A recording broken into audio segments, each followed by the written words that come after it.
Today we're going to be learning lesson 1.1 in Algebra and Textbook, and we're talking about solving equations today.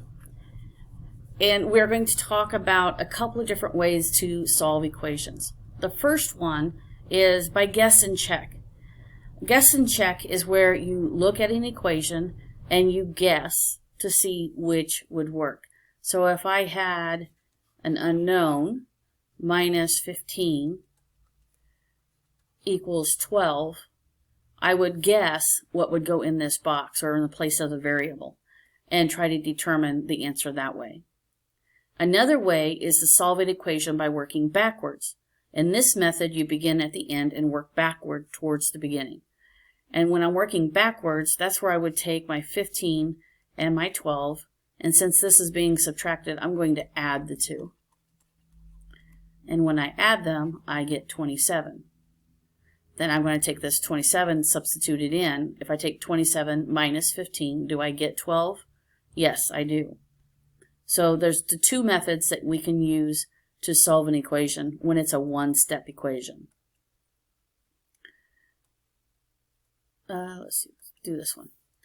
Guess 11 for x. So we have x minus 6 equals 4. And we're just guessing, and we're going to use 11.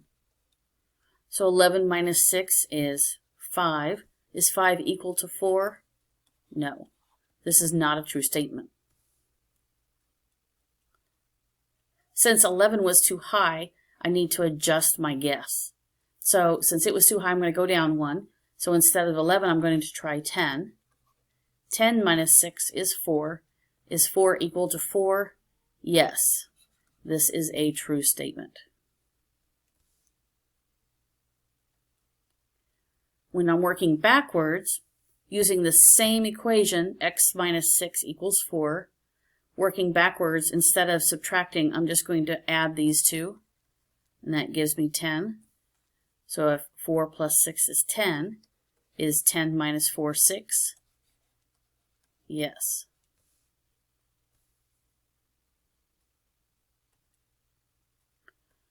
Solution, one variable, two equations. We have properties of equality. That basically means if I have an addition property of equality, no matter what I add to one side of the equation, I must add it to the other side. And that keeps the equation balanced so that there's no change. It may look a little different, but it's no change. And I can do the same thing with the variable. A equals B. Well, if I add C to each side, I get A plus C equals B plus C, because A and B are the same value. Substitution property just means I'm subtracting from each side. Again, maintaining that balance is super important that we don't lose that balance. And then the multiplication property, we're going to multiply the same number by both sides of the equation to maintain the balance. And division property of equality, we're dividing each side. The important thing is that the number you are dividing by cannot be 0. That's super important. So we're going to practice using our properties. So we have 3x minus 2 equals 6. And if I'm using the addition property of equality, I look to see what I can add. I can add the 2 and the 6. So I'm going to add 2 to both sides. And then I'm going to combine my like terms. So 3x comes down, the negative 2 and the positive 2 make 0. They're a 0 pair. And 6 plus 2 is 8. Then I am going to divide by 3, because I'm going to use that division property. And I need to get rid of this 3 to get the x by itself. X equals 8/3. If you want, and it doesn't say any differently, you can change that to a decimal. With this one, I have 1/2 z plus 4 equals 10. I can use the subtraction property of equality by subtracting 4 from both sides. And then I have 1/2 z. 4 minus 4 is 0. And 10 minus 4 is 6. Now, you see how I have this 1/2 times z?